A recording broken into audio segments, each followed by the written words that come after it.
there will actually be people, and their job will be to help people transition.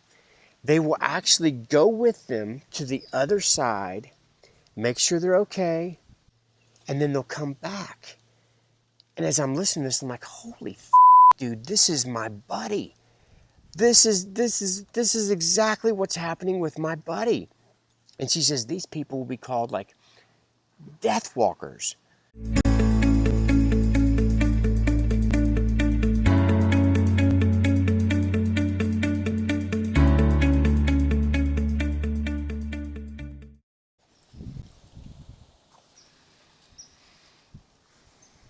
So I've been trying to shoot this video for 2 days now. Yesterday I tried to shoot it in a canoe because it really needs to be told in a canoe. And when you get to the end of the story, when I get to the end of the story, you'll understand why. But it didn't work out. I gotta get out of here. I ended up flipping the canoe in the end, and thank God my camera didn't get wet. So this is about my buddy. You ever meet somebody and like the second you meet them, you just love them. You just feel like they're, like you've always known them. Well, I met this guy in college. I was about 28. I went to college late. And the second I met him, man, we just clicked. We were just straight up best friends from the first moment. And so, you know, we move away and, you know, time goes by. So I hadn't talked to him in about a year since I had went through this, you know, my own awakening. And so he called on the phone one day and he was like, so man, what have you been up to? And I was like, well, I've been up to a lot. I mean, the last year, I've had like 300 life-changing experiences. So yeah, I've been up to a lot. But I gave him like the 3-hour version of, you know, what had been going on. And when I got done, he's like what? Like, so what did you do? And I go, dude, it's just like this reconnection, man. I just had this reconnection done. He's like, well, shit, man, I want to do that too. You know, he'd been on his own path. You know, he'd been searching for his own answers. And so he's like, you know, dude, I'm just going to go ahead and get this done myself. So I hooked him up and, you know, they set up an appointment and he went and had his reconnection facilitated. And for the next couple weeks, he had some pretty surreal moments. You know what I mean? He had some things happening that were kind of like, almost you could say multi-dimensional. You know what I mean? Like things moving, things appearing, things disappearing, just crazy coincidences. So I knew that he was on his way to realizing what's going on down here. But you know, there was nothing like really dramatic that just changed him. You know what I mean? They were. It was like this gradual shift. I guess it was about 6 months later, and his mom called him. He's like, "Hey, Brian, your grandma's not doing well, and I think she's ready to transition." So he puts his kids in the car and he drives straight up there. And you know, right when he gets there, you know, the family's up there and they're in the kitchen hanging out in the living room, and they're like, "Hey, man, you know, your grandma's in the bedroom. Why don't you just go in and spend some time with her, you know, by yourself?" And you know, she hadn't been doing good for a while. You know, this wasn't sudden. You know, this has been going on for months. And so he goes in and, you know, sits down beside her, and you know, obviously he's feeling extremely sad. And so as he's sitting there, he started noticing his hands are just throbbing. You know, they're just vibrating like crazy. And he starts remembering these stories that I was telling him of what was going on in my life. And so he gets this feeling like he should stand up and he should float his hands over his grandma. So he does that. He gets up and starts floating his hands over his grandma, and within a matter of seconds, she transitions. She goes home. And so he's driving home from this, and he calls me on the phone, and he's telling me, he's like, man, he goes, you know, she just transitioned. I was like, oh man, you know, I'm sorry to hear about your grandma. And he goes, oh no, man. He goes, it was the most beautiful moment. He goes, the amount of love and peace that I felt. He told me that he knew that the reason that she hadn't transitioned was because she was afraid. And that the second that he brought these frequencies in, all the fear disappeared. And she was able to go home in peace. And so he starts telling me, he's like, hey man, I think I'm supposed to do this. And I was like, what do you mean you're supposed to do this? Do what? He says, I think I'm supposed to be with people as they transition. And I was like, really? Because this guy isn't, you just. So he says, yeah, man, I'm going to look into it. He goes, I think I'm going to start, volunteering at hospices. I was like, hey, man, that's awesome. You know what I mean? Wow, that's amazing. So he starts, contacting some local hospices and starts, telling them that he wants to volunteer his time after work. He's an architect. Starts, he's working at the same place for like, a couple weeks. And he starts telling them that, I would like to do this healing work with these people. And they're like, well, are you certified? You got papers, or, you have to have some kind of certification to be doing energy work. You know what I mean? Or whatever kind of work it is, you have to be like certified. So he's like, okay. So he gives me a call. And he's like, hey man, I think I want to be certified. I want to go get trained for this work. And I was like, sure, man. Like, the next month I was going to be in San Diego at one of these training programs. So he signs up, and we go down and had an amazing time in San Diego. And so he goes back, and he still doesn't feel quite right. He doesn't want to just start doing this, floating his hands over these people. But he expresses that he wants to be with people as they transition. That's what he feels like he should do. And they're like, well, you have to get trained for that. Like not everybody can just sit with someone. There's this special training that you have to go through. And he's thinking like, well, my God, I'm just trying to help people.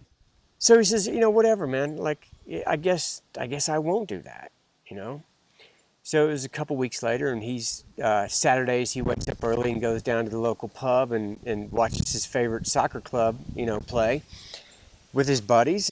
And he gets his call from the hospice, and they said, hey, we have somebody that's getting ready to transition, and the person that's qualified isn't here. And we need somebody. Is there any way that you can come in and sit with this person as they transition? He's like, totally. So he just gets in his car and heads straight over to the hospice, and gets there and, goes. And it wasn't like his grandma, it wasn't like seconds, but he's sitting there and, same thing happened. His hands started vibrating, and he could just feel that something was getting ready to happen. And they transition. And he called me on the phone, and he's like, the same thing happened, man. He goes, this peace, this love that just, it just engulfed him. And he said, man, he goes, this is what I'm supposed to do. And he goes, the weird thing is he goes, I started seeing stuff. I'm like, what do you mean you're seeing stuff? You know what I mean? Because I had talked to some other practitioners about, my buddy, and that he's getting this calling to sit with people that transition, and they go, oh, you won't believe what happens in that room. It's almost like when they get 1 foot in the other world, in the afterworld, and 1 foot here, it's almost like a portal opens up, and the amount of love that comes flushing into that room is off the charts. And it sounded exactly what he was experiencing. And, I'm starting to think, man, I want to do this myself. You know what I mean? Like that. I have to check that out. And actually, I did check it out. I was actually with my mom when she passed away. And that was a very, very beautiful moment that I'll never forget. But anyway, back to my buddy. So he ends up, so that happened. So the guy transitioned. And like a couple weeks later, they call him back and they go, hey, can you do it again? He's like, yeah. So he goes in, and the same thing happened. And he started talking about how he could see things out of his peripheral vision. It was almost like trails. You know how like you look at a hot road on a hot day, and you can see the heat waves. You know what I mean? They're distorting, He goes, that's what he was feeling as the person was transitioning. I was like, damn, that's amazing, dude, you know? So it's like a couple weeks later, and I'm watching this YouTube video, and it's this lady. And she's the same lady that started saying in 1992, she started saying, you're not going to believe what comes through your hands. You will be able to heal people with what comes through your hands. And I found this really ironic that this is the same time this started happening and these frequencies came through, and then all these people were starting to tune to these frequencies, and you know, these things are happening. I was like, wow. So I'm actually watching another video, and she says there will actually be people, and their job will be to help people transition. They will actually go with them to the other side, make sure they're okay, make sure they're safe, and then they'll come back. And as I'm listening to this, I'm like, holy fuck, dude, this is my buddy. This is exactly what's happening with my buddy. And she says these people will be called like DEATHWALKERs. I'm like, holy shit, my buddy's a DEATHWALKER. Like, what? Like, this is insane. So I go to the exact minute and I email my buddy and I'm like, hey, dude, you got to check this out. Go to like the 42nd minute into this and listen to what she says. So like an hour later, you know, he calls me on the phone and he's really emotional. And I said, man, did you listen to that? I go, that is, what do you think's up with that? And he goes, you know what, man? I never told you this. He goes, but I've been planning this tattoo for over a year. And my buddy, he's got tats everywhere. Not on his face or his neck, but he's got full tats. He's got a couple spaces, though, that he's been saving, you know, for some new artwork. And I go, well, what's this, you know, what's the tattoo that you had planned? And he goes, it's of the Ferryman. You know, the Ferryman, the guy in the canoe that takes the people from one side that are getting ready to die to the other side and then comes back. And I'm like, no way. I go, the Ferryman, why were you getting the Ferryman tattooed? I mean, why did you choose the Ferryman? He said, I have no idea. He goes, I just saw a picture of the Ferryman and I thought it would be a good tattoo. Really? Do you see how crazy that is? Months before we talked, before his mom, before these frequencies, before the hospice, he has this desire to get the Ferryman tattooed on his body. Something is going on. We are waking up to something huge. There is an awakening happening. And I don't give a shit who believes me or not. This is really happening. And if you can sense this is happening, isn't this like a perfect example? I mean, if you would have known this guy a year before, you would have never thought in a million years, oh, this guy is something real is going on right now. And I can tell people are just now becoming conscious of it. There is a shift happening. We are waking up to who we are, not who we are in this life, who we have been in all of our lives. We are connecting with this non-physical aspect of ourselves, and we are stepping in to our own knowing of who we are, and we don't give a what anybody else thinks. And if this is happening to you, get ready, because life is about to get really, really interesting. Peace.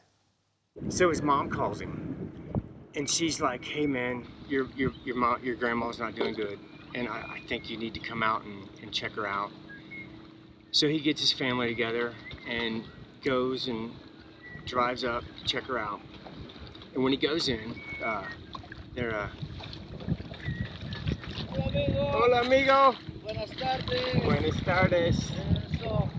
Hay que grabar, amigo. Sí. El bueno. Sí. Ay, amigo.